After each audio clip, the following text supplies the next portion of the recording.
Ecco perché i principi di scacchi dicono sempre che la regina dovrebbe stare a casa e non dovrebbe uscire troppo presto. Perché? Perché se ora addirittura qui il bianco decide di andare alla riscossa, credendo di fare cosa buona e giusta, ma la realtà è che la regina da sola contro i pezzi leggeri ci sta molto male.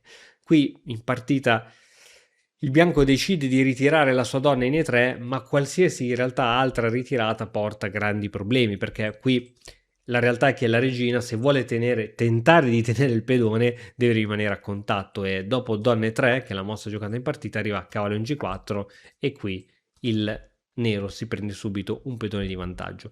Altre possibilità come donna C3 per mantenere il contatto non funzionano perché c'è la spettacolare 6 con l'idea di giocare alfiere in B4 e alla prossima il bianco perde la donna, e ancora altre possibilità in realtà non funzionano come donna F4 perché c'è donna in A5 con scacco e qui il nero si prende sempre il pedone. Quindi amici scacchisti, tenete le vostre regine a bada. Sì, è il pezzo più forte della scacchiera, ma proprio per questo deve essere tenuto nelle retrovie al sicuro dei pezzi di minor valore.